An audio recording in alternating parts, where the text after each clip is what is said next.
Barbara Staggers. She is the Director of Adolescent Medicine and Multicultural Affairs at Children's Hospital in Oakland. Dr. Staggers obtained her BA in Psychology from UC Berkeley and her MD from my alma mater, UC San Francisco. She also has an MPH in Health Education from UC Berkeley.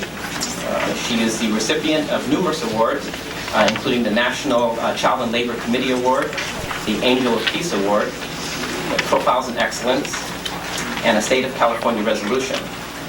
Dr. Staggers is considered a national authority on high-risk youth, urban and minority youth, violence and healthcare issues of multicultural societies.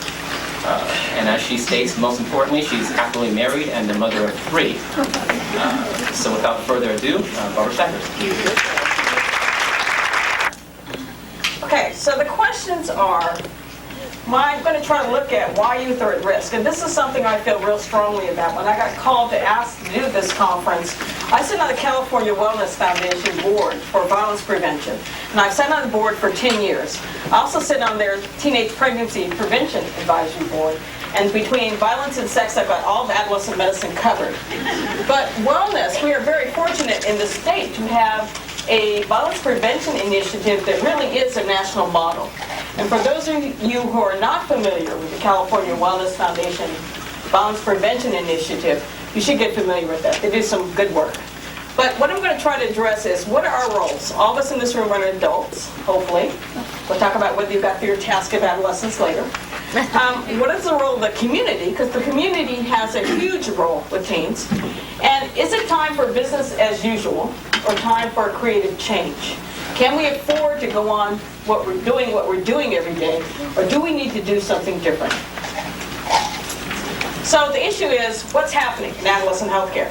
I am an adolescent specialist. I see nothing but teens by choice, not because I'm crazy, but because I enjoy teens. I like their energy, I like their lifestyles, I find them exciting. It also is my high-risk activity in life. In California in 2001, does anybody know what the leading cause of death is? Homicide. Homicide last year became the leading cause of death for teens in this state. Nationally, it's motor vehicle injuries. Okay, but that's number 2 here. And number 3 is suicide for this state and the nation. 2000, the millennium, may be the time when homicide nationally becomes the leading cause of death for somebody between the age of 11 and 21. That is pretty scary, folks. Because the irony, okay, who in this room is under 30? Oh, honest audience. Okay. The irony is, even for you guys who are under 30, you're never healthier than you are in your life as a teen. They are the healthiest of all of us. But they're dying of things that are preventable. And dying of things that have to do with them taking others' lives or them taking their own life. So this is a time when healthcare has a different sort of paradigm. It's not about illness, it's not diabetes, asthma, cancer. It's about things that are happening with the teen and their world that put them at risk. That is very important for us to understand. Very important for us to understand. The number 1 illness, anybody want to guess? Come on.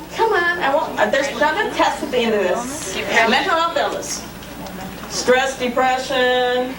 I call them the big 3 when they come to my clinic with stomach aches, chest pain, and head aches. They're not cancer. They're working on ulcers, but they don't have them yet. And they're having heart attacks. But mental health illness is the biggest thing we see. Right now at Children's, I see 4 to 6 new sexual assaults a day. A day. I see 2 to 3 pregnancies a day. That's in between the diabetes, asthma, I need my shots, it's in between all that other health care we have to do. But the acuity, I've been at Children's 15 years. The last 3 years have been the highest acuity I've ever seen. I have more depressed, stressed, upset kids now than I've ever had before. So I have to ask myself, what is it? What is it about them and the world they're going in? A couple of weeks ago, we had 2 12-year-olds who spent a weekend, 3 days, with 10 grown men. And thought that was okay. And didn't understand why we arrested all 10. But the trailer they were in for the weekend was in the back of a house where there are adults present, and nobody did anything. Okay?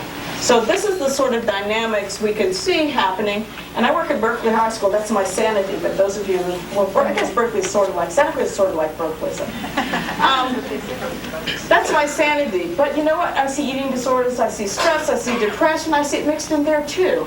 It's just, you know, they get to do other things as well. So this is a time when we have issues.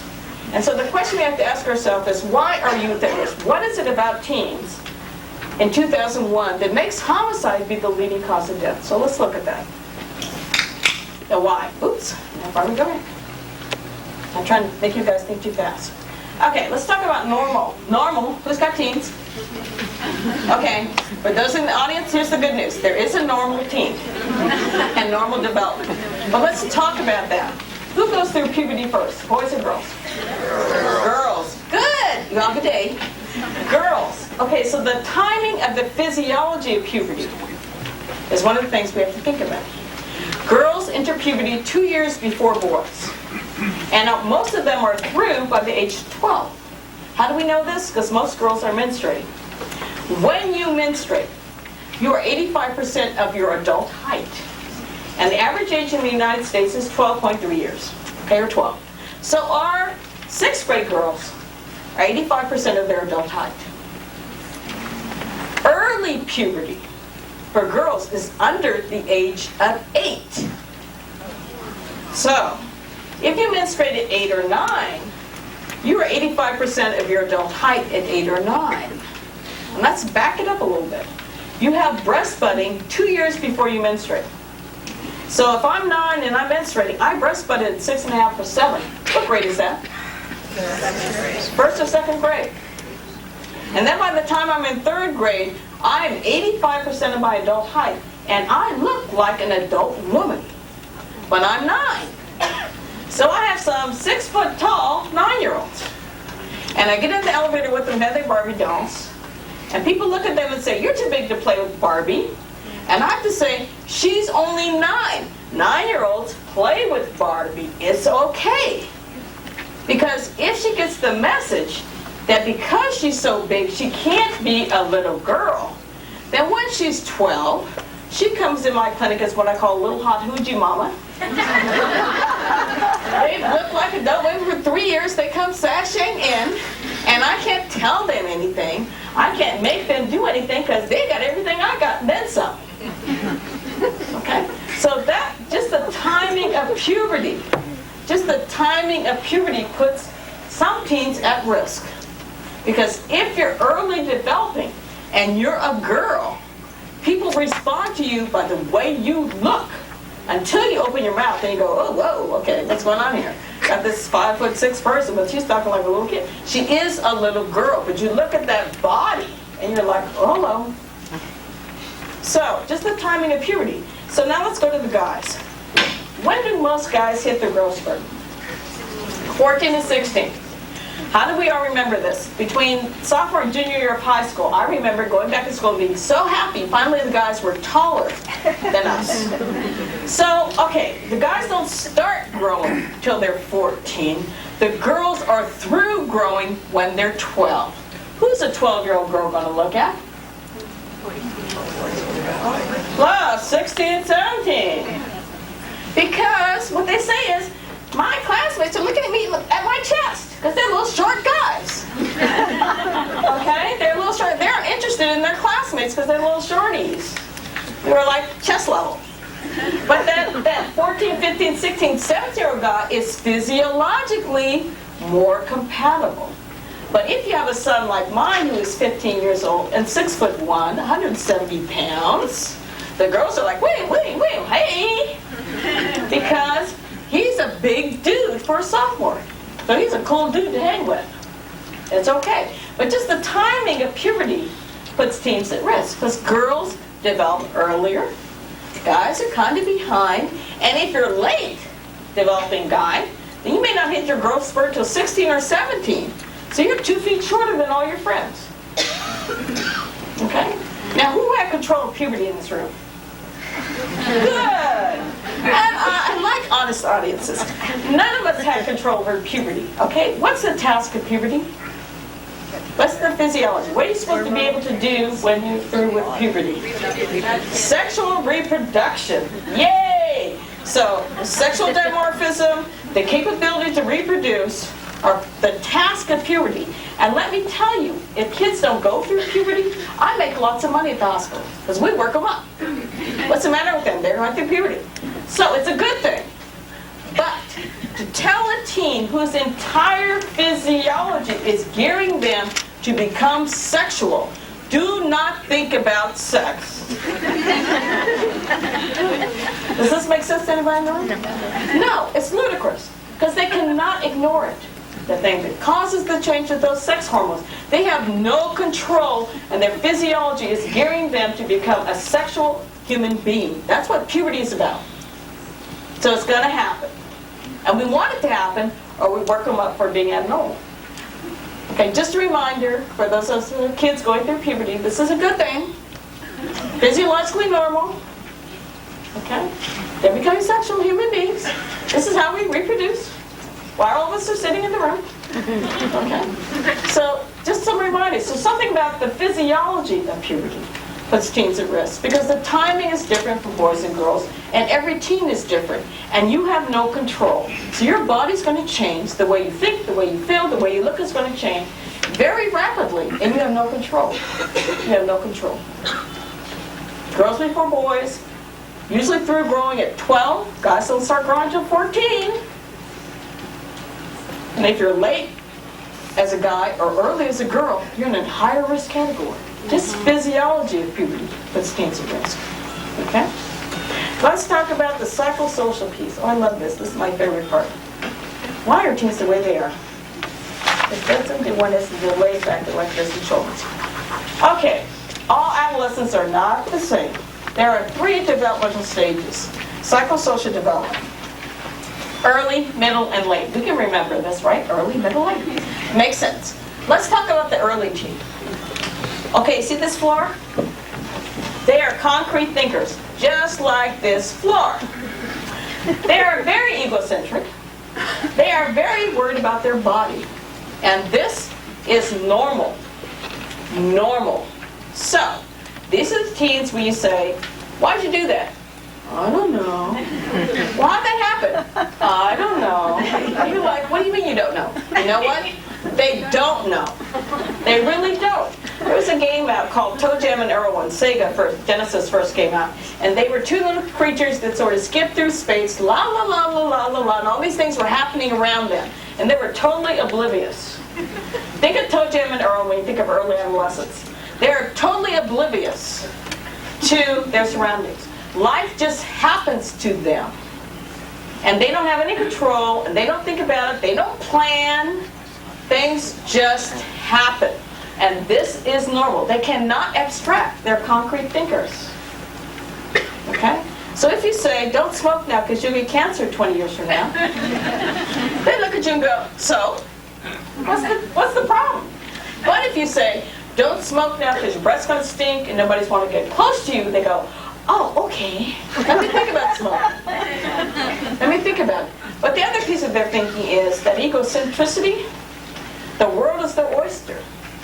So nothing's going to happen to them because it's them. They're special. So if they do it, it's not going to be bad because it's not going to happen to them. But you know, if you do drugs, if you do heroin, oh no, what happened to me because I'm special. They have this magical thinking where the world revolves around them. They're the center of the universe. Okay. This is normal adolescent development, not abnormal. Normal. Concrete, egocentric, preoccupied with their body. So what's Barbara's favorite early adolescent story? I was at a middle school, and I saw one of my basketball players, and he had this huge bandage on his face, right? I'm like, oh my God, grade 4 laceration, bandage. I'm thinking all these awful things. So I got up to him and I said, what happened to your face? And he goes, psst, psst. So we go over to the corner, away from everybody, and he goes, see, it's a zit. Now, the zit was this big. The bandage was 6x6. Okay? But the bandage was much cooler than the zip. All right, so let's go over this early adolescent story. Very worried about their bodies, whether they're developing normally, very concrete thinking, very egocentric, the world revolves around them. Any questions about early adolescence? No? Yes? Are you going to comment a little bit about neurological development in terms of the brain is not developed to comprehend abstract thinking? Well, yeah, what we think it is, if we know you're born with the brain cells you have, you don't get more after you're born.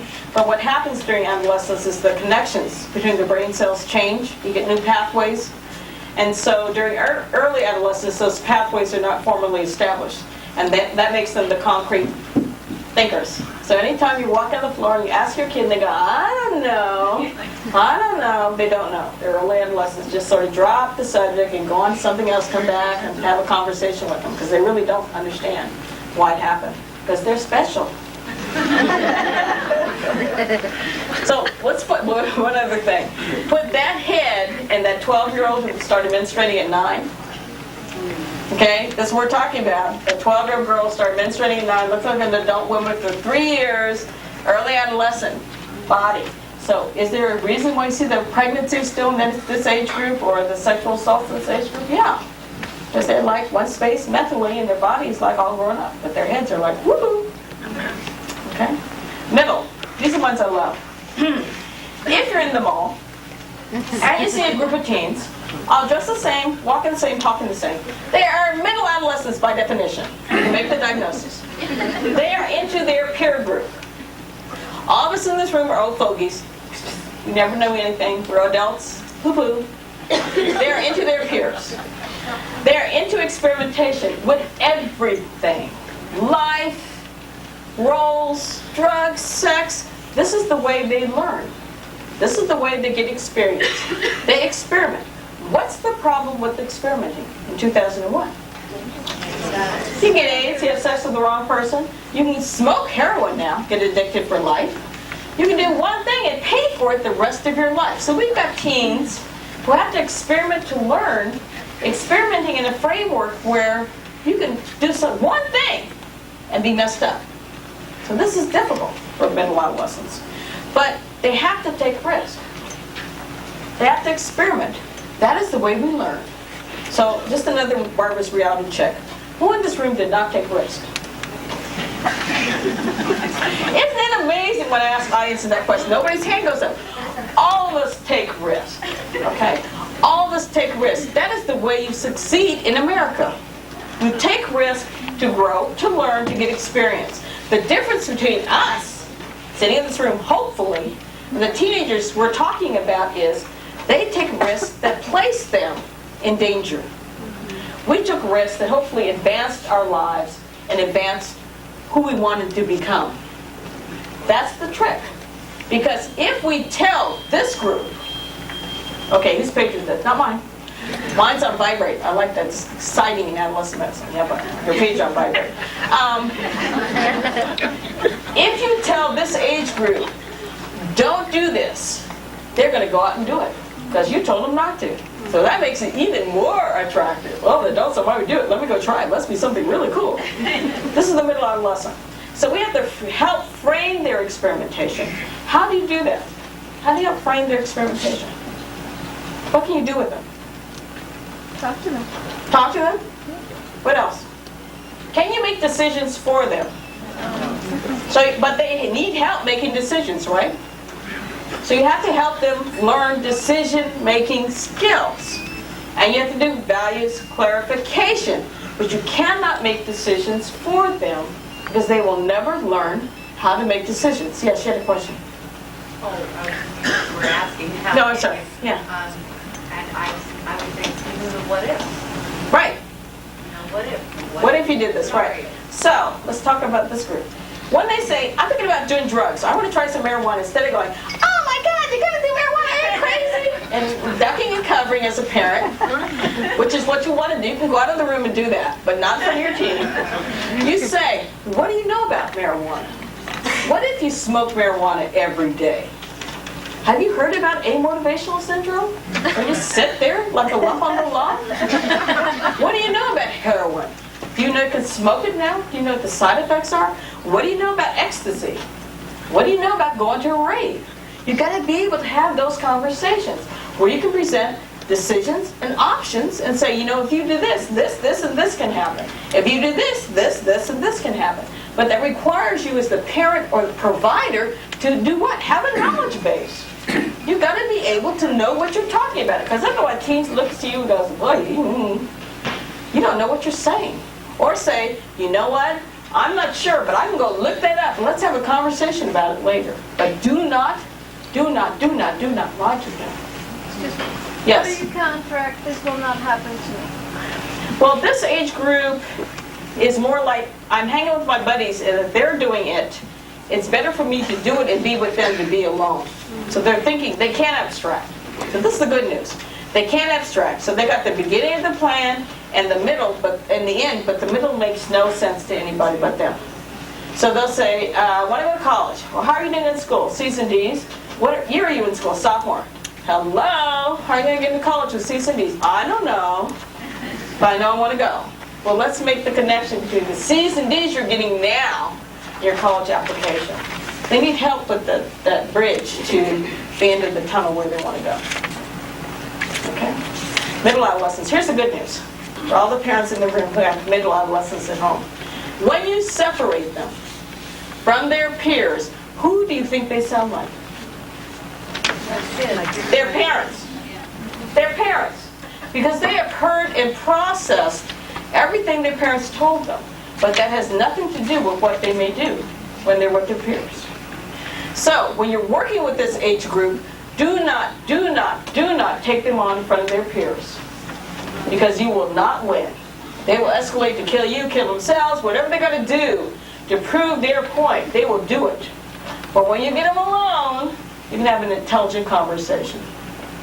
Because they really do sound like their parents. It's amazing. It's like, oh, I thought I was talking to your mom for a minute there. Okay, yes? You don't want to take them on in front of their parents either. No, you don't. That's correct. You don't want to take them on in front of their parents. They'd rather die of humiliation than have their parents know that they heard what they said. Okay? But remember, that peer group has a good function, right?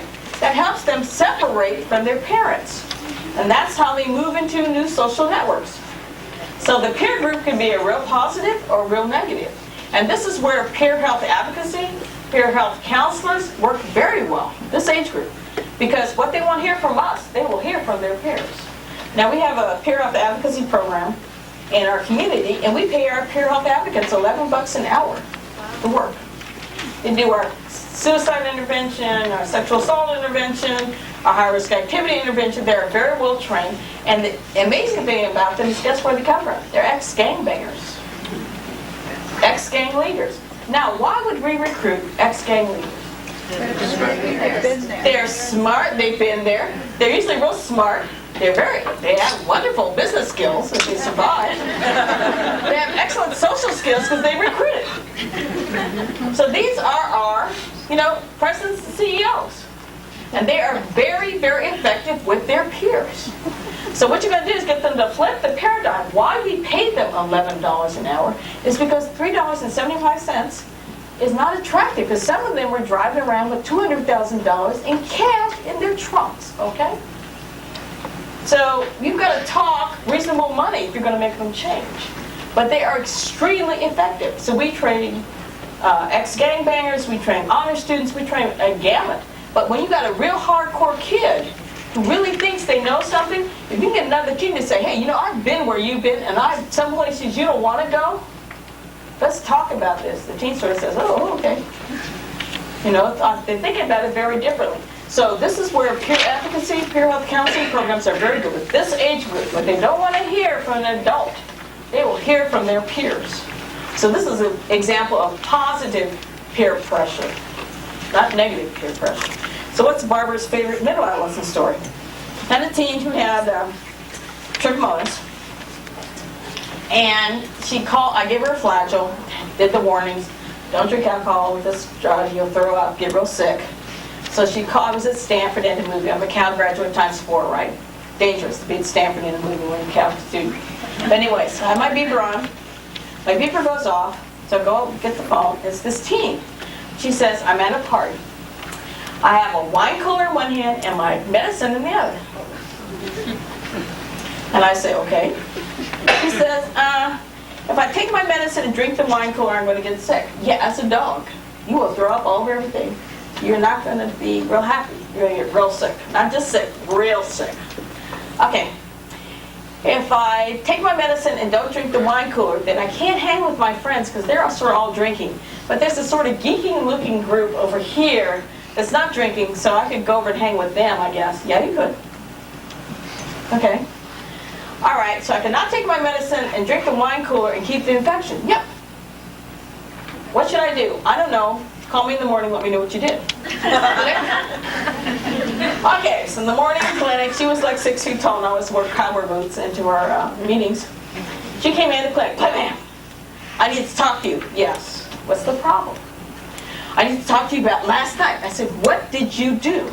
I took the medicine, didn't drink the wine cooler, and went over there and made some new friends. Good for you. You made a healthy decision. You made a healthy decision. Good for you. What's the problem? I wanted you to tell me not to drink the wine cooler so I could. Hello? Hello? So I looked at her and I said, do I look stupid? It's your life. You have to learn to make decisions. My job is to make sure you know all your options. You knew all your options. You knew all of them, you played them all out, you were correct. You have to make the decision. I can't follow you around and make decisions for you. So good for you, you made a healthy decision. Okay? That's the middle adolescent. Sometimes you have to step back and give them space, but make sure they understand the what ifs. What if you do this? What if you do this? But that means you've got to know what if as well. Any questions about middle adolescence? Yes? If you're working with teens that perhaps have already made a poor peer group choice, and yet they're very into that peer Right. group, any tricks? Well, what you're going to do is, besides taking them up and moving them, no, you've got to change their peer group. You've got to find another peer group that they can hang with and suggest. I'm very good at suggesting boys and girls clubs, church groups, alternatives, and often I'll pair them with a peer counselor to go to a different group where they can start to meet new people, because part of it is they're afraid. But this is the group that says, when you tell them, don't get in the car when everybody's drinking and driving, they look at you and they say, it's more risky for me not to get in that car with my friends than it is for me to get in that car when they're drunk. So you have to really give them some options and work them through. You just can't say, go meet some new friends. You have to help them meet those friends. Get them to talk about what sort of characteristics they like in the friends they have now. Are there other people in the school that who have the same thing they can meet with? And how can you help bridge that gap? Because they're not going to go out on their own. They have to have another group to go to. Other questions? Don't we love this group? This is the exciting patients we have. Yes? How do you, if a peer group looks to be, sort of sounds to be an okay group, but there's something inside of you as a parent that says, I don't know. Then you've got to How do you find out? Okay, so you do the snoop. No, the snoop dug dug. No, you have to. I'm going to talk about this later. Parents cannot be afraid to be involved in their teens' lives. Parenting does not stop when they're as big as you or bigger than you, in my son's case. So parents have to know what's going on in their kids' lives. So I have all my son's friends come over. I get to meet him. I go to their house. And he's like, oh, Mom, yeah, I'm old-fashioned, fine. But I know what's happening when you're with that friend. So you don't have to apologize as a parent for getting to know your peers, your kids' friends, and checking out their peer group. You have that right. And when you get that gut feeling, I'm very supportive of parents. Anytime a parent gets a gut feeling that something is not right, you've got to go with what that parent feels. They're usually right. Okay? So, well, I think I usually give them a warning and say, I'm very good at volunteering for chaperoning things, so I can sort of scope out what's happening. But no, don't surprise them. I think you can be a friend and say, you've got these friends I don't know, I'm concerned, I need to meet them. So what's a forum I can meet them? And then say, I'm going to show up at the dance, or I'm going to carpool you guys all there. I'm going to have them come over for lunch. You can do that. You're the parent. You don't have to apologize for being the parent. Okay? Yes? Yeah, what about having a youngster having a hobby that they really love and don't want to lose? Okay, they have a hobby? Well, Like what? Well, Excuse me. I'll just use horses because that's what I grew up around. And I noticed that a lot of the young girls, had they not had that horse, I could see where they would have really been in a lot of trouble. Oh, the old adage, keep them busy, they'll keep out of trouble, is true. You know, a teen who's very busy in activities, has a lot of outlets, horse riding, sports, choirs, social groups, where they can be with their peers, that's very effective. So I believe in keeping them busy, because they're too tired to get into trouble. Our grandmothers were right. Yes? What's your opinion on video games and that sort of thing and the effect that it's playing out? Or we hear? Video games. Yeah. You asked me, my son has PlayStation 2. I think any media, including video games, the parents have to check out. And I do not let my son buy certain games. Okay? And I don't let him have any unprocessed message. So I think that I had a mother who asked me in a meeting I was at whether it was okay for her son to sit in front of the computer for 18 hours. And how she could get him off because he was doing straight A work and everything else. And I said, yes, he has no social skills. He's doing everything in a chat room and can't talk to a person. So no, it's not okay for him to be on the computer for 18 hours. So you can limit the time, structure the time. You get 2 hours to play, and then you got to have a conversation with him a face. And in person, and talk, And if you want to go in your room first and not talk, that's fine. But after that 2 hours, you got to come out and talk to somebody. So there are ways you can structure video games and TV and movies and radio, but they have to have that interactive human contact time. That's the piece that's important. Okay? Other questions about middle? They're so much fun to work with. These are the ones we all duck and cover in the clinic. Okay, so here's late adolescent. So for those of you who have adult children, you're like, thank God I survived the first 2 developmental stages and I made it to late.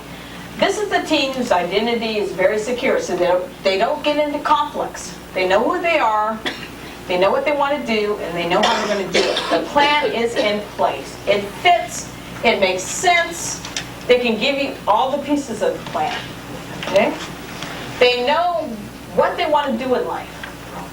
And they really are young adults. They really are young adults. And the decisions they make are based on what they believe. So, when we talk about sexuality, a teen at this phase who is heterosexual, bisexual, homosexual will be that way for the rest of their life. That's not experimentation. That is a conscious decision they have made. So versus the middle adolescent who's like sort of experimenting, this person has made a decision.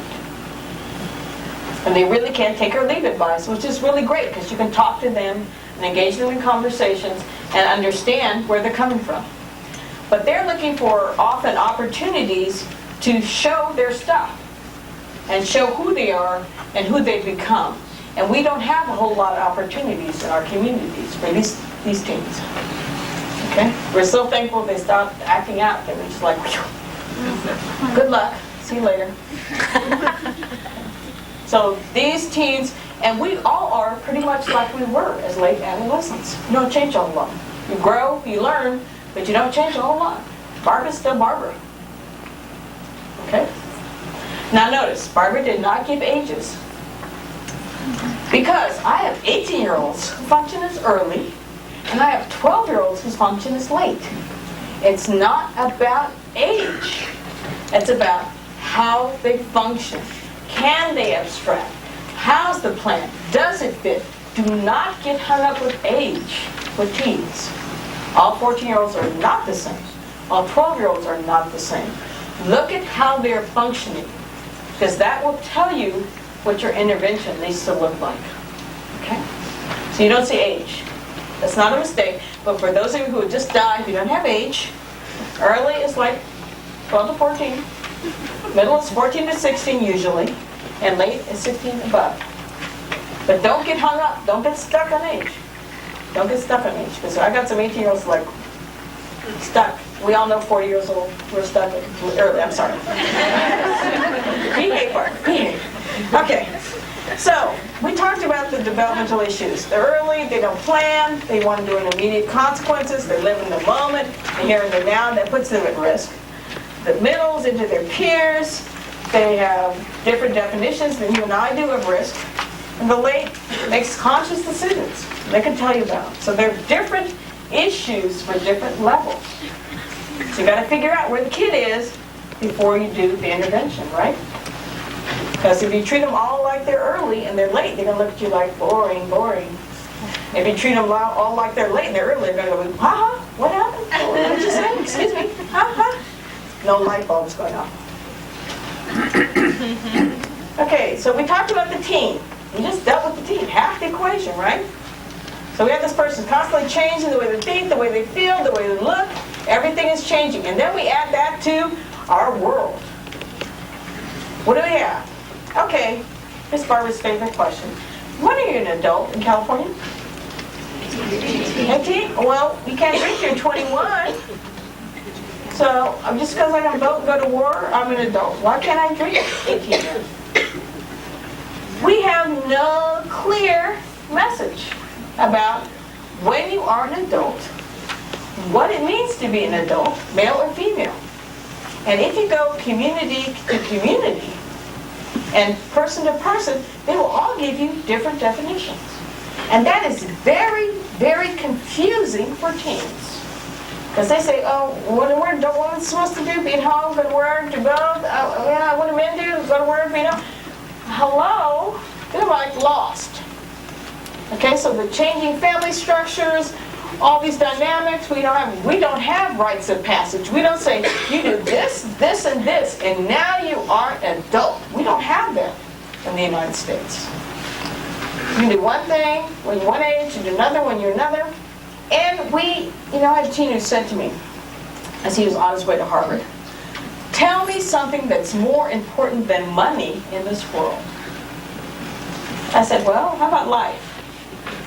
How about love? You can't put a price on that. He said, thank you so much.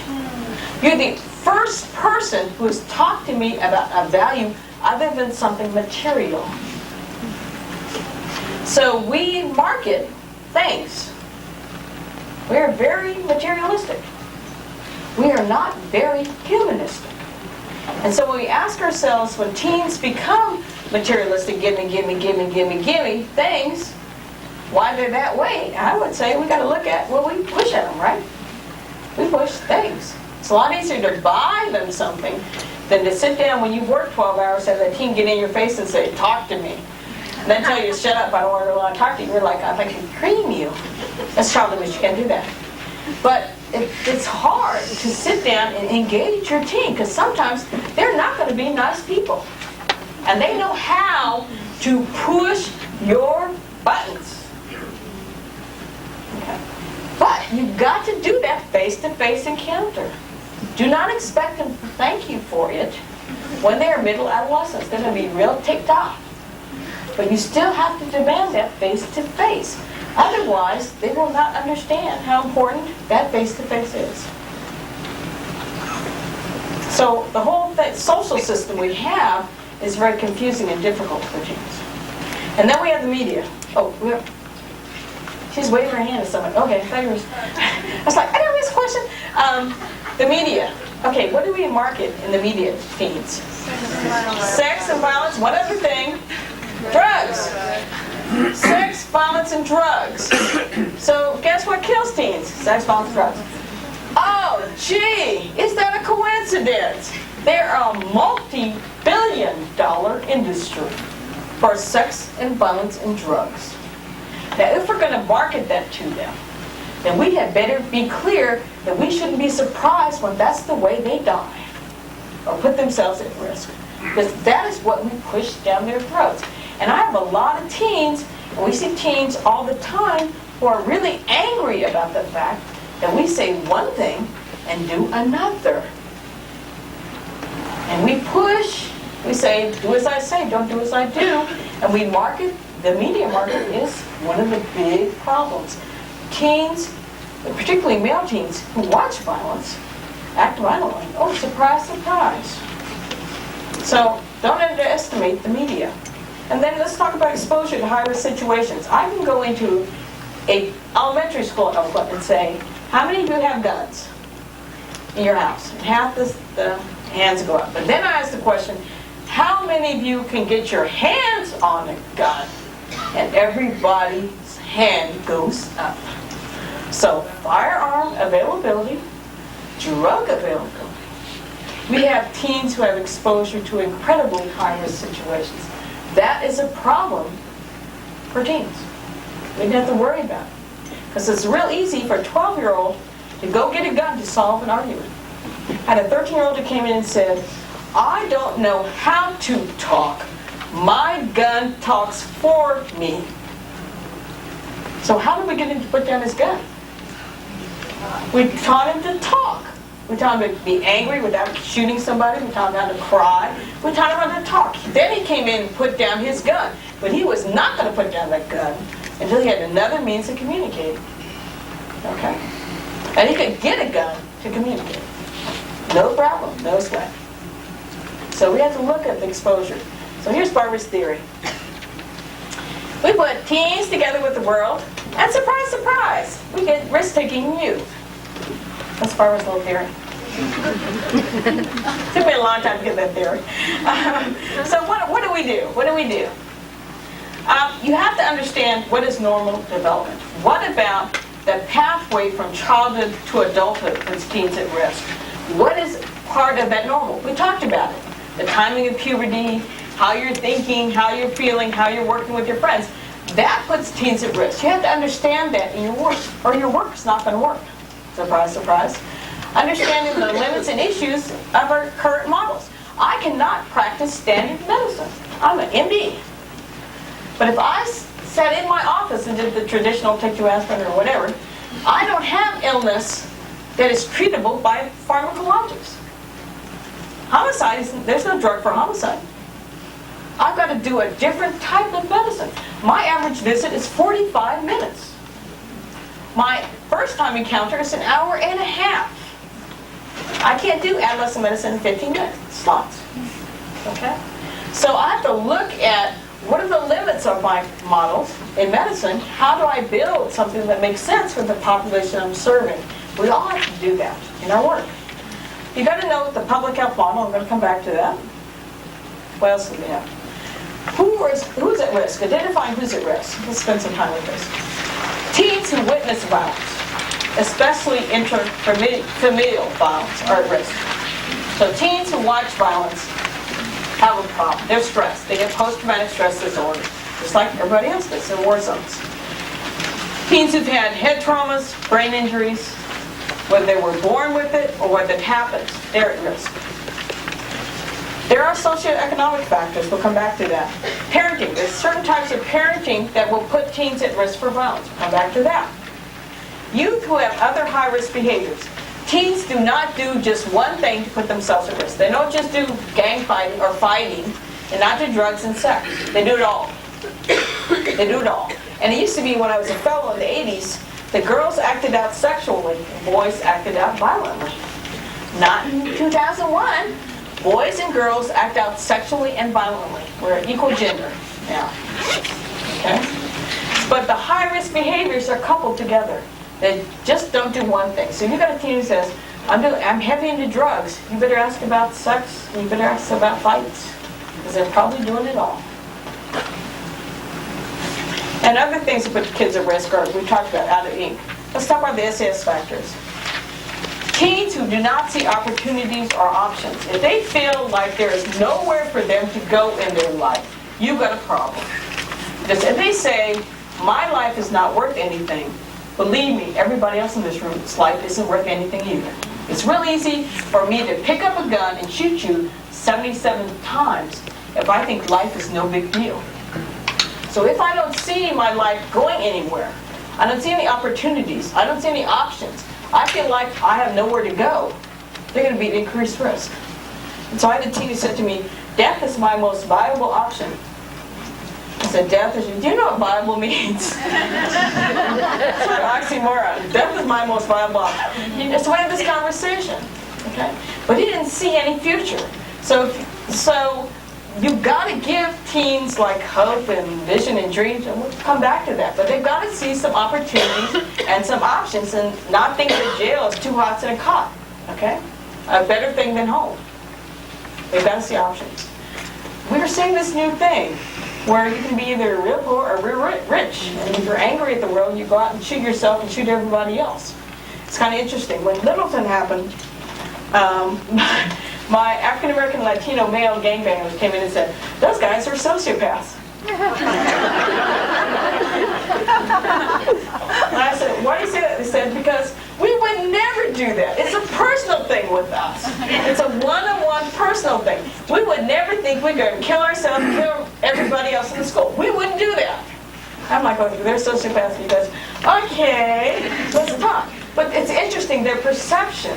And when we see the Littleton and now Santana High School, when we had our first girl shooter last week, what's interesting when you talk to the teens, I've had an opportunity to be in forums where I met with some of these teens after the shootings had happened. And with Littleton in particular, all the teens said the same thing. You know what they said? They said, "These guys told us they were going to do this. We went to our parents, we went to the police, we went to the teachers, we went to the principals, and nobody would listen to us." And then it happened, and everybody's scrambling around. So, feeling like you have no options, but also feeling like you're entitled to take a life is now a problem in 2001. Okay? Yes? There have been some articles in the paper about kids who are afraid to tell Right. because of what happens to them. And it occurs to me as adults we have anonymous tip lines all over the place. Do you know of anybody who's developing anonymous tip lines for kids? And they are looking at that. They are looking at that, setting, and some of the teens actually are doing that work and setting pipelines for themselves. On the anniversary of Littleton, we actually had a group of kids who came in who were afraid to go to school in Alameda County because they were afraid stuff was going to happen. They actually had a scare that happened in one of the schools where a lot of our students were, and we told them to stay out of school because somebody had threatened them. So the practice of medicine, the issue of violence and how that plays out, don't assume because somebody has money and has a nice family, they're not really angry and pissed off and want to take everybody and themselves out. Yes? But when you're dealing with that, how do you overcome the rat syndrome? I'm sorry? There. When you're dealing with that, when you're trying to get things to reform, how do you overcome being the rat? Well, I think she said, how do you get around them being the rat, the person who tells the story, squeals, in other words. What we have been able to do is anonymous lines are one. And then because we have these peer counselors who are pretty heavy-duty people in the community, that hook up for a teen to go to them because they have that respect and that power because they've done it. And that's a safe way for them to get the information. So we've found that that's another way where peers, working with peers to help transmit information in a way that makes that other teen happen anonymously. So you can use teens as, I guess, the instrument for the middle person. And I think when you're working with teens, you have to say to them, the reason they really, it's not just being the rat or the squealer. They really feel like we aren't going to hear it. We aren't going to listen and act on it. So they feel like it's not even worth putting myself at risk because nobody's going to listen to me anyway. So until we can validate that we're going to make a movement as adults, when we hear that person say, this person's threatened everybody in school and told me they're going to shoot everybody, until we can validate that teen coming forward and in some way protect them and tell them we really value that in a way that's consistent, they're not going to do it. It's not just them being afraid. They really don't think we're going to move on it. And I would hate to say it, but the experience sort of is they're right. We tend not to. We tend to make excuses and think of things. Yes? My big concern is, what are we going to do about the violence that they're being fed, that multi-million-dollar media? What are we going to, parents should watch what their kids, watch, but they don't. And so, how are you going to fight that? These kids are being, like you said, they're being fed violence, more I think that, we're going to talk about this as strategies, but I think that it's not that parents don't want to watch, but often parents aren't in positions to watch. We have two parents working now. And so the issue is we try to work with parent groups to bond together, so there's always an adult present who knows what's happening, and teens are never left alone. This is not a good thing for teens to be left alone in vacuums. So they always have that adult presence and interaction. And so even if you can't be there, what I talk to my parents about is making sure an adult is there. And that's good parenting. If you can't be there, you need to make sure an adult's there. Are there 5 of you who can't be there on a night each week? Can one of you be there to make sure that the structure is in place, that the limits are set, and you're consistent in that? So group parenting, extended social networking, otherwise known as extended families, is very effective. But you got to process what your kids watch, and I say thank you when you do. The issue of racism, kids feeling hopeless, feeds into hopelessness. Joblessness is a big problem. In Oakland, California, now we have between 50 to 70% unemployment rate in some of our teens, and illicit drug trafficking still is our #1 youth employment. So that says something right there. And you see the little thing in red, violence does express itself differently depending on what resources you have. You know, if you have minimal resources. But the interesting thing is when you talk to teens, I've had the opportunity to sit on panels with teens in California's interesting state because we have kids who look very different and they come from all SES backgrounds. But when you sit on an adolescent panel, if any of you have the opportunity to do that, when they talk about violence, they open their mouths up and say the same things. You know, I was raped by my date in my new Ferrari, and the other kids, I was getting raped on the street. You know, they make these commonalities, and they talk about the shared experience. And they don't put the same barriers up we often put up. They say, well, yeah, it's like that with me too, but you know, I didn't have this or that. But they can make those common connections. Parenting styles. Oh, okay, parents in the room, here we go. Kids who've been sexually or physically abused, that's a problem, puts them at higher risk. Parents who coerce their kids into everything, bully them, this is not a good thing. If you don't give your kids some positive reinforcement, and you just say, no, no, no, no, no, no, no. And you don't have anything for them to say yes to, and say, you did a good job, and here's your reward. Those kids have problems. And parents who don't monitor. So we get lots of unstructured, unsupervised time. This is not a good thing in teens. All right, so here's my pitch to the parents. Do not be afraid to parent your adolescent. They have plenty of friends. You cannot be their friend when they're adolescents. You have got to be their parent. You have got to be their parent. So, what that means is you've got to decide what's negotiable and what's not negotiable. So there are some things that you will never want them to do in your house. But there has to be some things they can do that you can negotiate on. All right? So set that up before they become adolescents, and then sit down and have a conversation about, this is a never can do. This is not negotiable. I feel too strongly about this. This I cannot negotiate with you about. But this, your curfew, the fun in your room, how much time you can watch TV, we can talk about that. So you have to have negotiables and non-negotiables. And then you have to be consistent in that. Now, my son, I told you I was going to talk about my kids. My oldest son's a hippie. He's in love.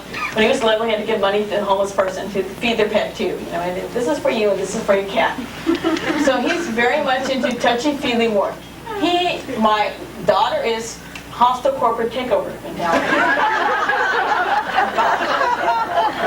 Okay, so my son used to say, William, don't do it. William's like, okay, you know, can I have a reason? Yeah, again, the reason William's like, cool, I don't need to do that. Celeste?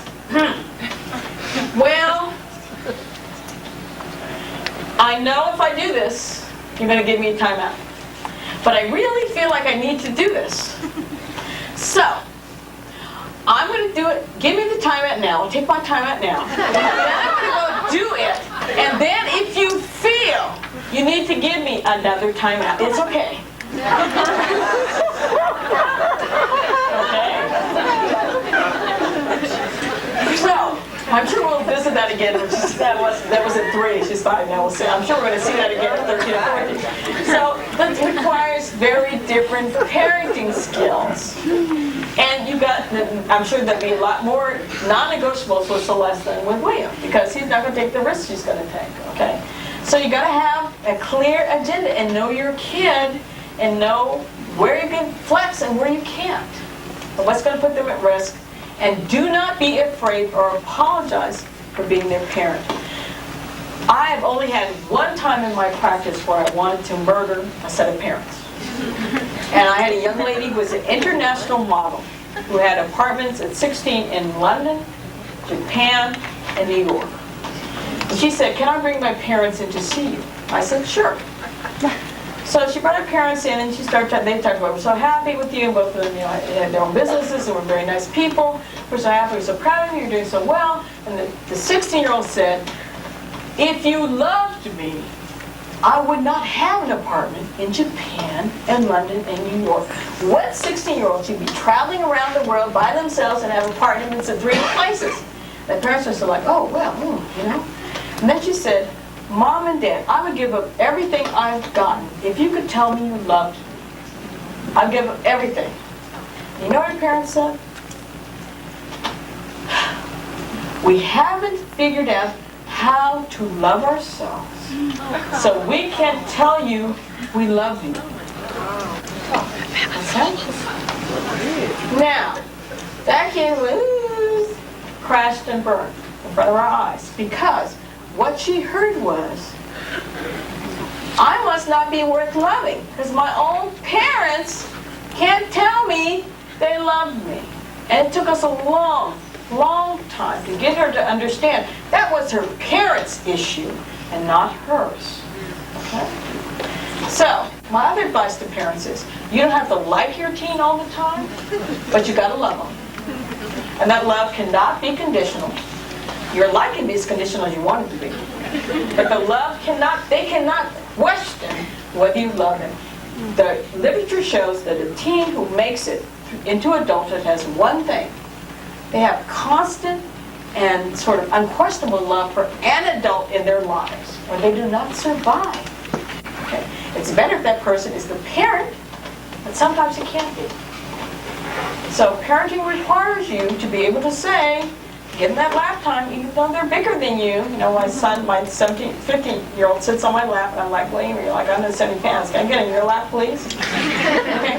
He still needs that lap time. Just because they're big doesn't mean they don't need that nurturing, that support. So that's part of parenting. But every kid has to be parented. And do not expect them to say thank you when they're 16. They want to stay up to 2 o'clock in the morning because all their friends are, and you say you have to be home at 12. But you know what? Too bad. Let them be angry. Make sure they're home at 12. Don't back off your issues. Don't back off. I see too many kids who aren't parented. Yes? You said before, like, how your daughter will need different non-negotiables, and I just wonder, I have 2 boys, 12 and 14, and, they will push on, but he gets to do it, or he, like, how much, right. Just your opinion on Well, how much I'm going to be lucky. William's going to be out of the house, and hopefully she won't remember what he got to do. But I think what you have to say is my response when she asks me that now. It's not what are you going to do? All I get to do it is, you're not William. You're Celeste. Okay? So I have to do what's right for you. That may or may not be right for William. And you have to be clear about that too, because your kids are not all the same. They're all different. Yes? My kids who are adults now would cringe when that subject comes up because it gets this life is not fair lecture. Right. And it's, no, not that again. Right. Life is not fair. That's right. Life is not. My dad, I just had that lecture from my dad this weekend.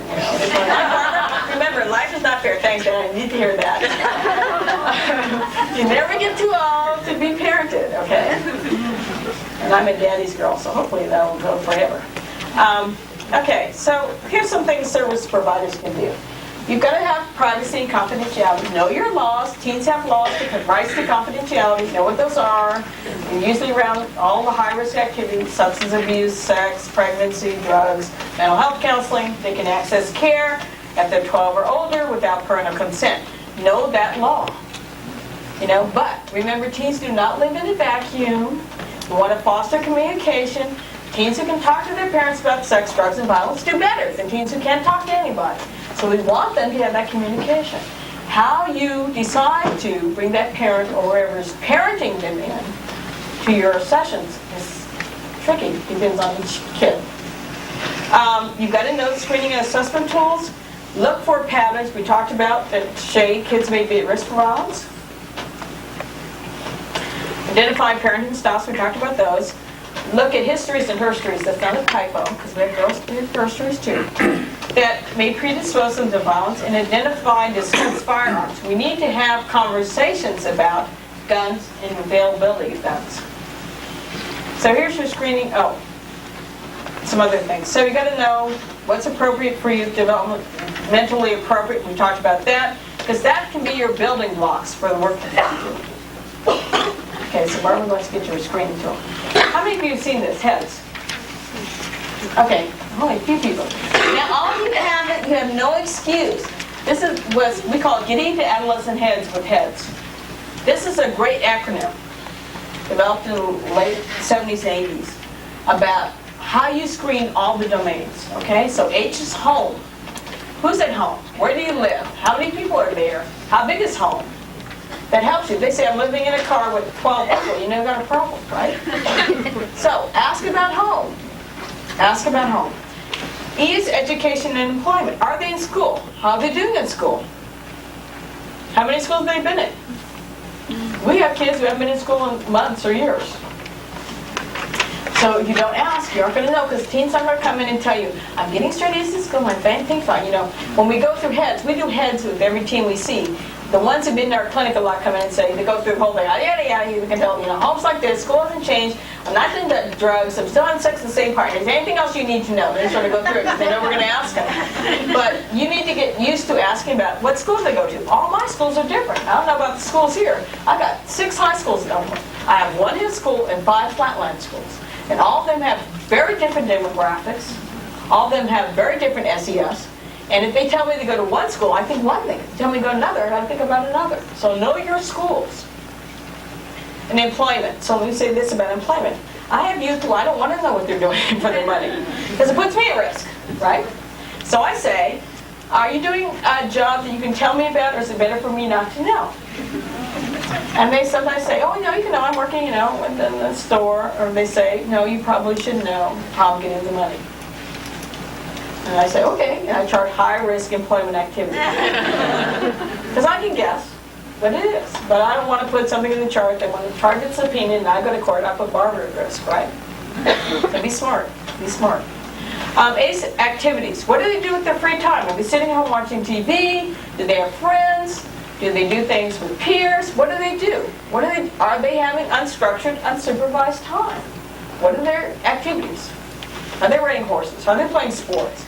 And then the V chip is violence. Have they been in fights recently? Fights, big thing for homicide. Kids who fight, higher risk for homicide. Physical altercations. So you need to know, do they fight? Have they been in that fight? Have they fired a weapon? Have they carried a weapon? Have they fired a gun? So that's inactivities, okay? D is diet and drugs. What's the favorite meal we all skipped this morning? Breakfast. Breakfast, you're in slow-mo all day. If you don't eat, kids come in and say, oh no, I have no energy. What did you eat this morning? No. Could that be the problem? Yes. Okay? So asking about what they ate, is there food in the house? I have some teens that haven't eaten because there's no food in the house. The only way we're going to find out is when I ask, did you eat this morning? When's the last time you ate? What did you eat? This is my nutrition pitch. Then drugs. You have to ask, are you smoking? We do not do the Great American Smoke Out in my clinic. Because my teens smoke marijuana. That is their drug of choice. Not nicotine, it's marijuana. So I need to know how much. I say, are you smoking cigarettes or something else? They say, oh, smoking weed. How much weed are you smoking? Are you trying any other drugs? They'll tell you. Yeah, I'm doing this, trying this. One teen came in and said, I'm thinking about doing ecstasy. Okay. They had a conversation about ecstasy. But if you don't ask, they're not going to volunteer. They tried cocaine or heroin or ecstasy or PCP. You've got to ask. So you've got to ask about drugs. S is sex, suicide, and sexual assault. So your sexual history. Here's Barbara's sexual history. Do you have somebody you're close to? Yes or no? Yes. What's that person's name? Hopefully it's not Tony or something that's androgynous, so I can't guess the person's sex.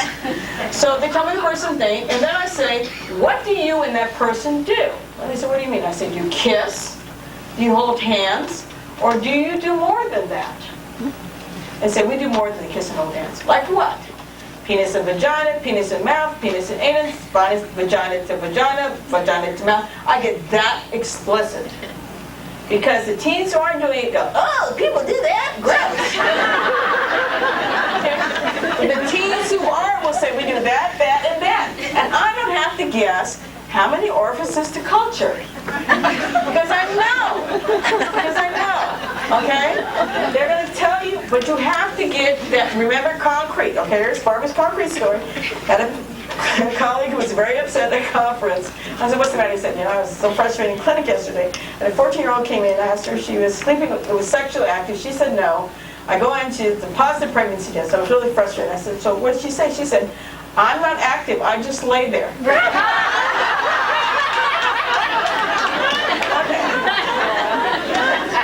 So, all right. When you go to bed? No. When you go to bed? Say, no. Concrete and get frank. Get very frank. Which means you've got to be comfortable asking very frank questions. Don't assume. You know what the teens say about that acronym? Assume. Ask under you and me. Don't assume anything. Ask. Be direct. Be clear. So that's the way I ask about sex. You can develop your own rap. It's Barbara's rap. Suicide. Have you ever thought about hurting yourself or killing yourself? If they say yes, when, what is going on, we explore it further. If they say no, we don't have to explore that further. Sexual assault. Has anybody ever touched you or done anything to you that made you feel uncomfortable? We get yes to that 4 to 6 times a day now. Okay? So, heads. Excellent screening tool. You cover every major domain, right? Home, school, life. In 5 minutes, 5 days, 5 weeks, depending on the answers you get. But you should do this with every encounter you have with the teen. We do it every, the teen comes in, we do heads with them, they go out, they come back and again, we do heads again. Things can change real fast and over. So we don't assume, we ask these questions. Screening, excellent screening tool. And they will tell you, be like, don't tell me anyway, I want to know. Because they will tell you, yeah, blah, blah, blah. They're so happy somebody finally asked them the question. In our school-based clinic, when we instituted this, when we first started doing it, the principals were like uncomfortable and said, can you guys stop? We have to talk to the lawyer and see if this is okay. So we stopped, and the teens were coming in saying, don't you care about us anymore? You aren't asking us about home and what we're doing and that we're having sex. And we said, yes, we do. We have this problem. They said, we need to go talk to the principal because we think you don't care about us. You're supposed to ask us all this business. Come, we're going to tell you if you don't ask us. We're like, no kidding, guys. So they're not going to come in. You've got to ask.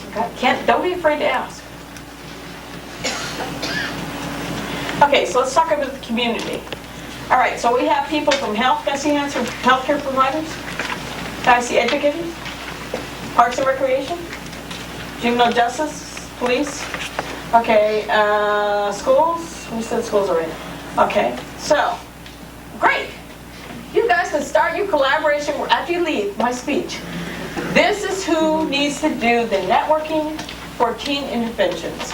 It's community-based, multi-systems, multidisciplinary. Teens live in all the arenas we just talked about. We need to get together and have frank conversations about how we want our adolescents to be, what we want them to do, and what's going to be our work in that direction. So multidisciplinary activities are important. That's why you see that big M up there. We got a network. Guess what else you got to have at the table? Teens.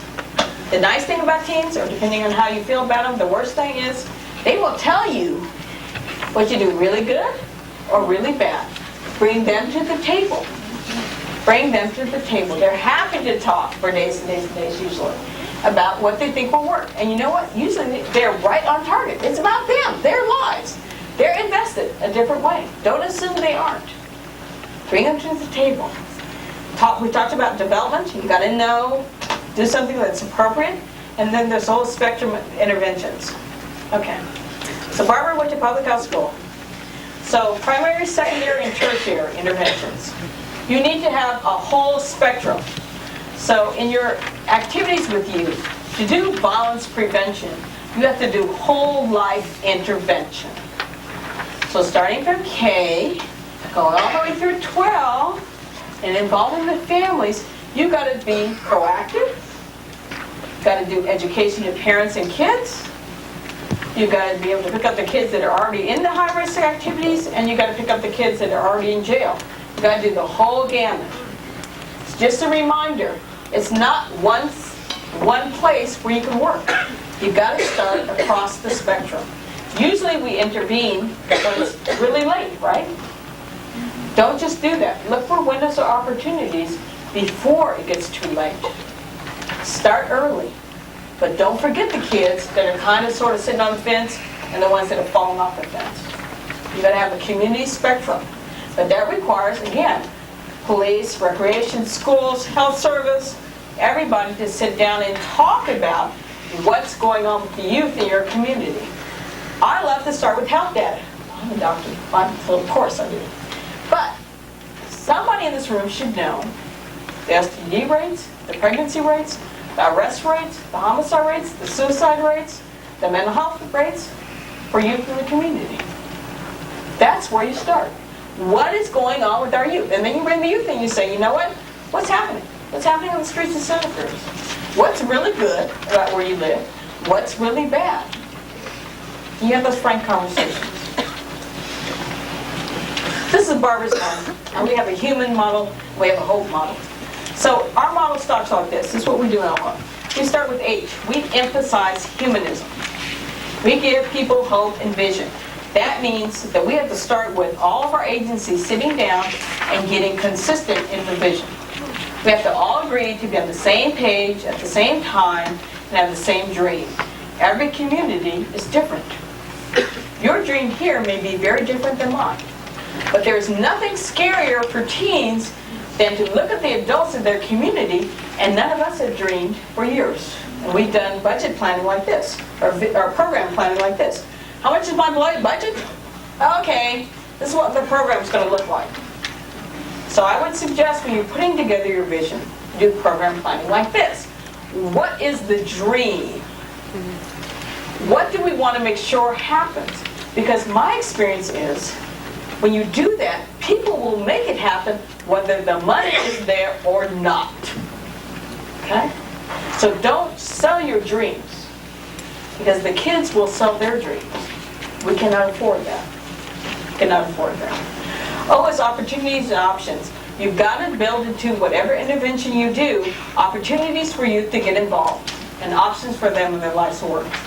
P is partnerships. We talked about that. Multidisciplinary. You want everybody at the table, leave your egos at the door, sit down and have frank conversations. Because when we don't have frank conversations, I pick up bodies. Let me get real clear. Homicide is the leading cause of death. When we do not have frank conversations in our systems, I pick up bodies. I'm tired of picking up healthy bodies. Okay? And E is education, about what's normal. There's a normal teen. Just a reminder what the resources are and what's, and look, Barbara said stress reduction. Is it stressful work? Yes! Yes! It's extremely stressful. It's extremely taxing. You do a lot of work. There's very little payoff. It could be 10 years down the road. Parents are mad at you. Teens are mad at you. Your family's mad at you because you spent 16 hours. It's very stressful. Have a stress reduction technique. Because you know it's going to be stressful. It's okay to say you're stressed if you do it, right? That's Barbara's hope model. So, end. It's time for consistent and serious commitment to youth. Youth are our most valuable resource. Ducking and covering is not an option. Just a reminder, ducking and covering is not an option. This is not such a big problem, we cannot get our hands around it, okay? Because the most important piece of the solution to violence is us in this room. We're all warm, fuzzy human beings. If we can make a connection to a youth, we make a difference and prevent violence. So don't underestimate the power of what you bring into any relationship with a kid. That's the first step. The most important step in violence prevention is you as a person, who you are, what you bring to the table. Do not underestimate that. That human connection may stop them from picking up that gun. They make that connection. But you can't duck and cover. We've got to get our hands around this. And I really believe we can, shall, and must. We have to make a difference. So I'm going to leave you with this. I had an 11-year-old who came into the clinic, had 13 documented trichomonas infections by the time she was 11. She'd go out the second-story window of her house whenever her father came home. So we knew this was a sexual assault, incest setup. She would not tell us. We went for years trying to get her to tell us. We called CPS every time she came, nothing would happen. So this kid was a very good basketball player. When she was a senior, she wanted to go to one school, the other school wanted her. they pulled her eligibility. This is her one out, so she lost that. Barbara had to go to California Athletics Federation and say, this kid's got to play sports. Went to all sorts of hearings. She did prostitution. She did substance abuse. She did gambling. She did every high-risk activity. We triple-teamed her in therapy. She was so smart. One person to write, one person to film, and one person to talk. That's how smart this kid was. But I saw something in her at 11 that made me say, okay, let's hang in there for the long count. Got more phone calls, more problems, more grief about this kid than possible. When she was in college, she wrote me a note and said, you were right, my father was molesting me. Now that he's dead, I'm going to tell you. He said, but you know what? Thank you for believing in me when I didn't believe in myself. I said, oh, this is sort of nice. You have to put a price on that. Then she wrote me a letter a couple years later and saying, I'm getting my second master's. One in education, one in psychology. And last year she wrote me and said, I'm finishing my PhD. And she now works in the community she was raised in. And I'm fortunate enough to call her colleague. She is doctor now, working in the same school she came from. Now, I share that story with you to say, in the work you do, there's always going to be that kid we go. That situation where we go. But you know what? If you hang in there and you bring your best to bear, how do you put a price on the story I just told you? That's the greatest investment. If I did nothing else in my life, just being able to say I made a difference in that person's life makes it worthwhile for me.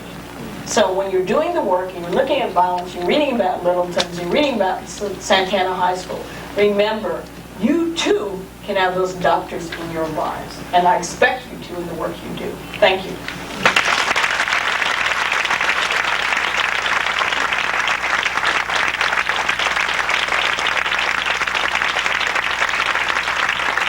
You know, it would be my wish that everybody that has a child that they think is at risk, that child could get screened or at least observed. I mean, that would be the ultimate wonderful thing that could happen. And that it wouldn't take so long for some of them to get help, that would be the other thing, or that the assessment that takes place would not take quite so long. We could get the parents on board a little bit sooner. I think those are some real concerns that I have about these kids that are at risk. First of all, I'd like to say that of all of the shootings that I know of on campus of the Columbine type of shootings, none of those kids were on probation or parole. One or two of them may have had very minor involvements with the legal system and had done whatever consequence had been given out to them. And so, you know, this for the most part is an issue that needs to be assessed and handled as sometime earlier than involvement in juvenile justice issues. Another point to understand about this is that one of the rules of thumb in our business is that 75% of the kids who get into trouble never come back again. And so you have to be careful in the juvenile justice business not to expend, you know, what precious resources that you have too much on the front end, because many of the kids will never come back again. The one experience of getting into trouble, whatever it was, their parents getting involved with them and taking a higher interest, talking to a probation officer, talking to a judge, the involvement of working with a law enforcement officer, whatever magic there was, it was enough to forestall them from ever moving forward into the system. So we have to be careful how we separate these different populations that we're talking about here. In terms of us working collaboratively with the schools, I think that there's more and more an effort for juvenile justice to work collaboratively to develop multi-systemic, multidisciplinary kinds of approaches to working with children, and certainly that has been our effort here in Santa Cruz. And we have and are intending to even expand that operation and try to do some work in terms of preventing truancy. because we think that that's a very important issue and probably the number one correlation in terms of future delinquent acts is this beginning of truancy.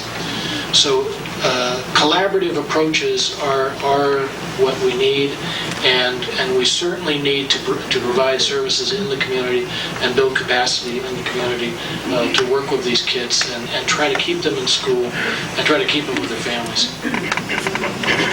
In Santa Cruz City Schools, we have an extensive counseling program in our secondary schools. Many of those people are here today. And I'm proud to say that they do a really good job working with students. Could we use more funding for more counselors? Definitely. We have a little bit of extra funding this year that we're using to hire counselors on an hourly basis to do some extra assessments with students who have high needs. And we're also planning a threat assessment team that we're getting together with agencies in the county and city to deal with issues when threats surface and we need to determine what the extent of the threat is, whether it's safe to have the student in the school, what kind of services the student needs. And we're just putting that together next month and hope to have a plan in place by the start of school next year. Part of the plan will be extensive in-servicing with staff, students, and parents about the issue of threats and weapons and what to do when you have information about that. I really believe that we can teach people in our community, including students and adolescents, to give us more information about this. And I agree with the speaker who was speaking earlier, Barbara, that we need to have students talking to students about that issue and saying that it's okay to do that. We need to protect ourselves. We need to have safer campuses and to take a responsibility for sharing that information. And that does happen. You don't hear about that. The community, the public doesn't hear about that. It happens all the time. Students do come to us with information that's very helpful. It's happened this week a couple of times in our schools. We're also looking at the possibility of an anonymous phone tip line, which we have not had before, as another way for that information to be shared. So those are some of the things that we're planning to put into place. So, I tend to agree that the culture is really what you need to work on. And but there are a few things that I think that could be done that could help us with the culture. And I'm at the risk of being outlandish, I would recommend a couple. And one of them is that we should look at closing our campuses. We have way too many kids who are moving off campuses every day, and I think in some ways that contributes to their attendance problems and contributes to bringing things into the schools.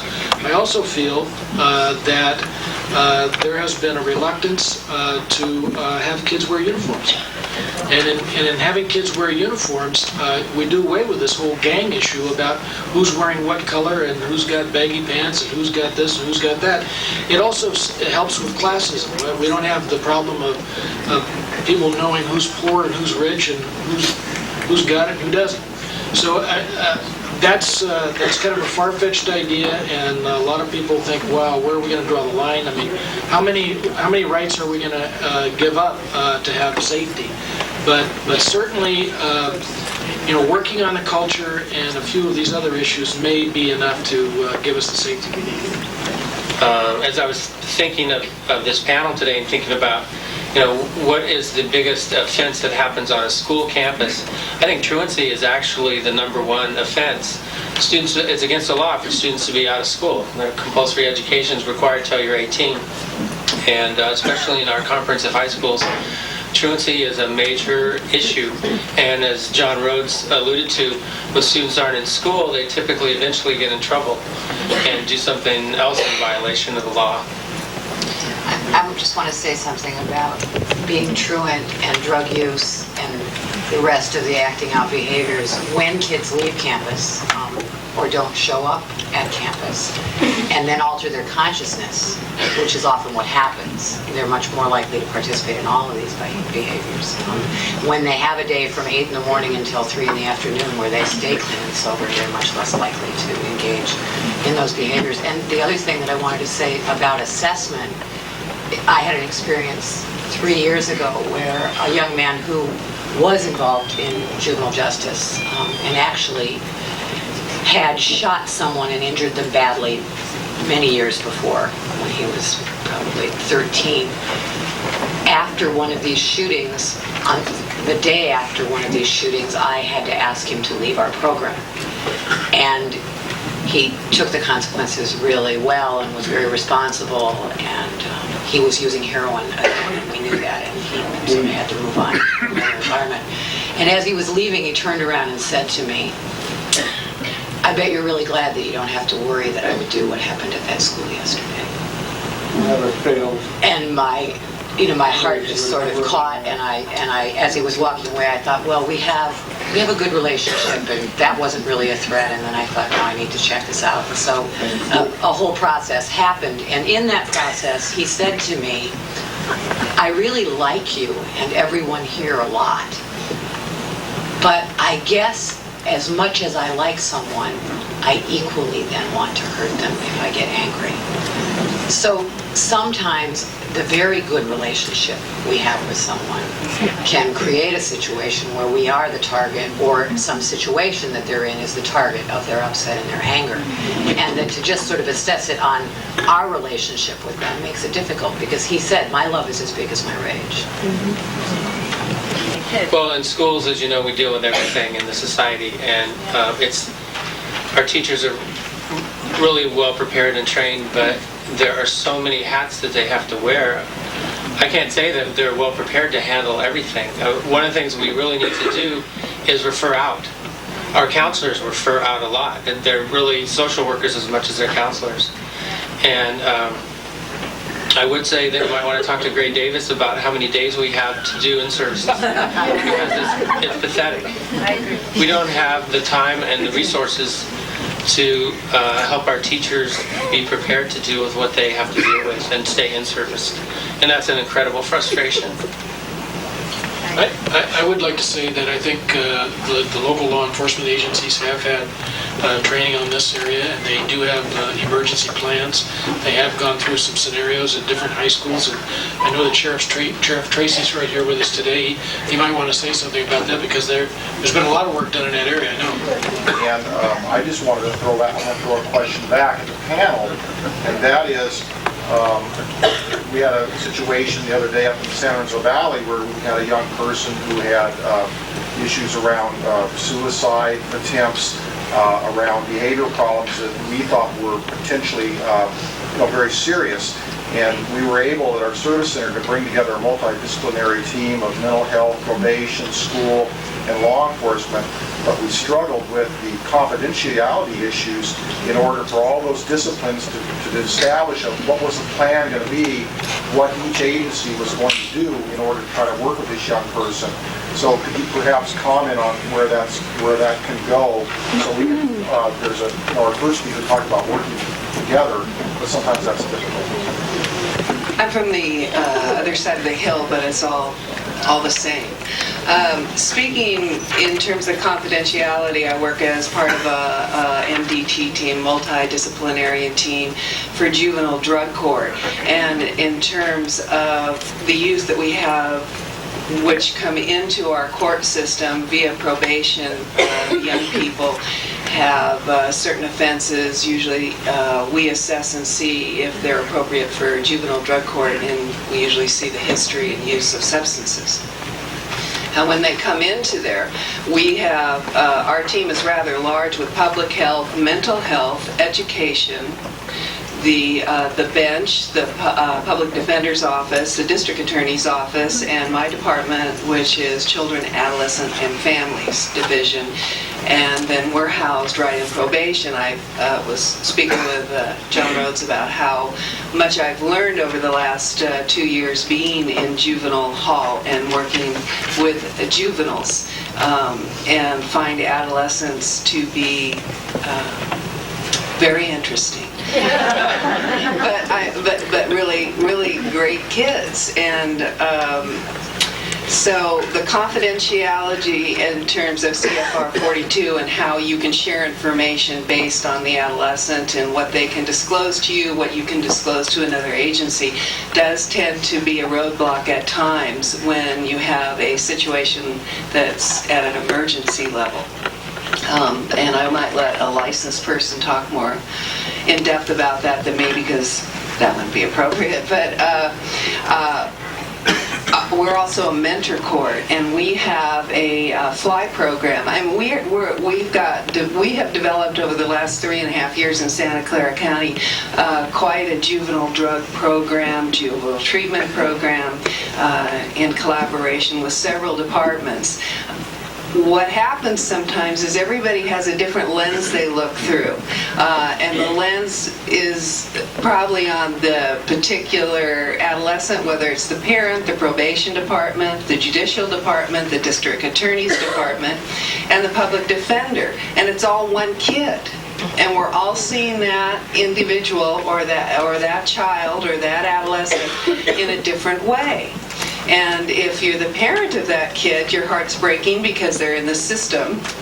And if you're the district attorney, you're representing the people, and you need some kind of restitution because some of these kids have done some pretty violent things, and graffiti, destroyed property, carried weapons, done all sorts of things. And then if you're the public defender, you're going, this kid grew up in a family where he was, thrown against the wall when he was 5 years old, and one parent's incarcerated, and the other parent is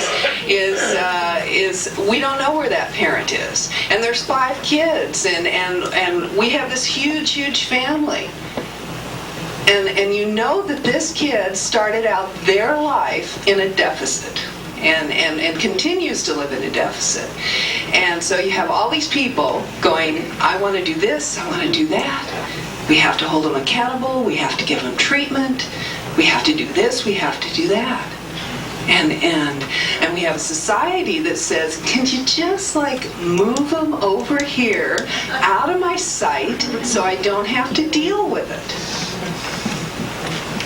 And so you have all these people with these kids, and we're all trying to be safe, give them treatment, love them.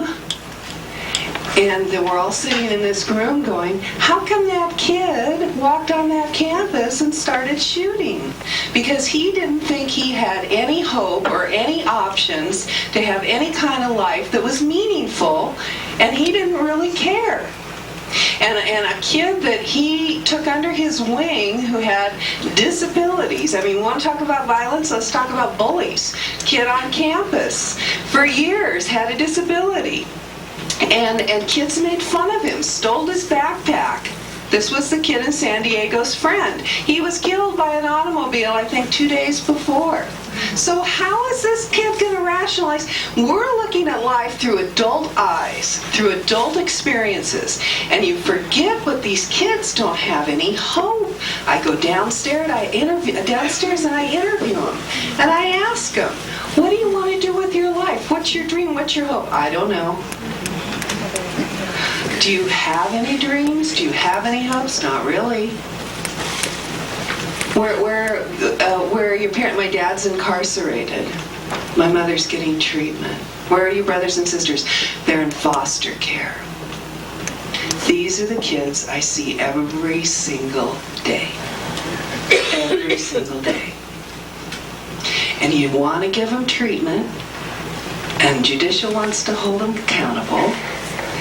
And we all just kind of turn on the TV, and you see all the guns and the violence, and everybody gets real excited, and we have a shooting, and then we go back to square one. And we go, what is going on? Well, I don't think we can go backwards. The movies are here, the TV shows are here, the guns are here. So we have to figure out, with the help of the kids, how to change all this. At least that's what I think. I had a kid last night came to me in the parking lot when I was trying to leave.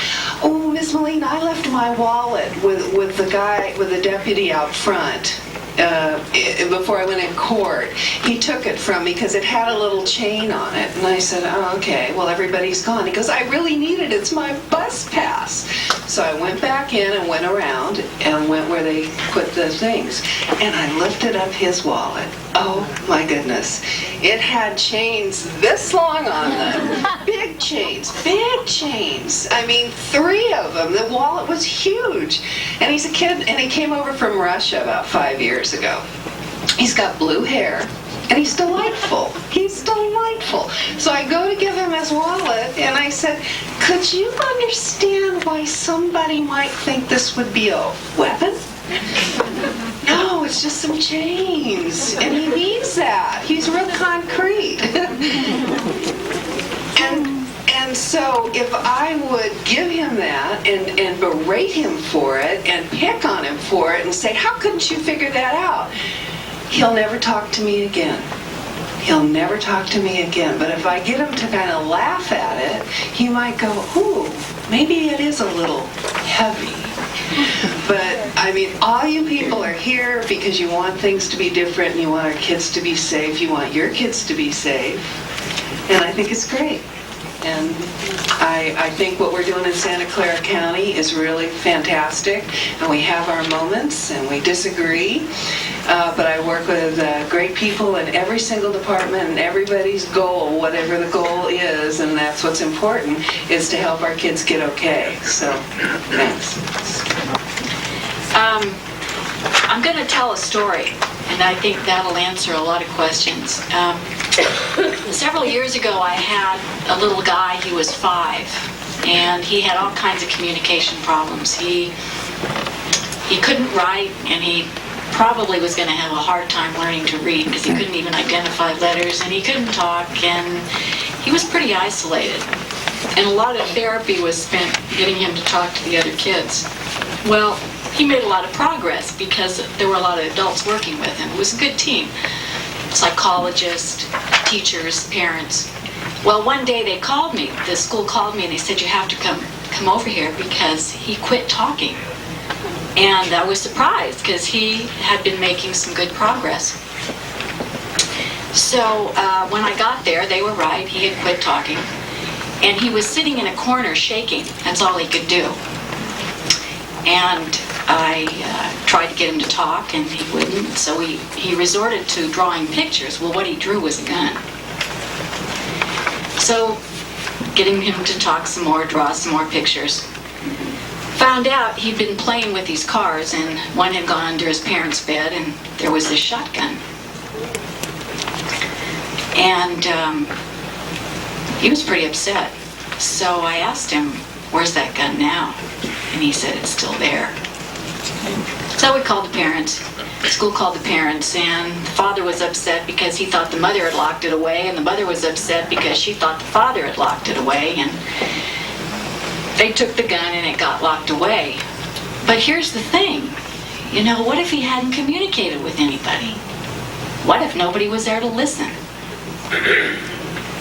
What if he'd have got that gun out and shot his little sister?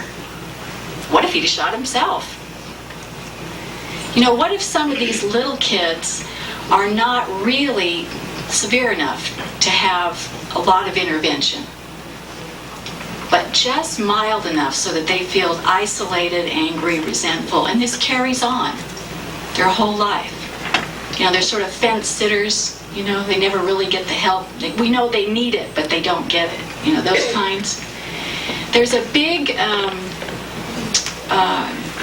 I like to call it a golden thread between communication and learning. And we now know that learning disabled children are primarily language disordered. They can't remember, they can't process information, and this starts when they're really young. All the kids that are learning disabled or adolescents were usually identified early as having speech problems when they were in preschool.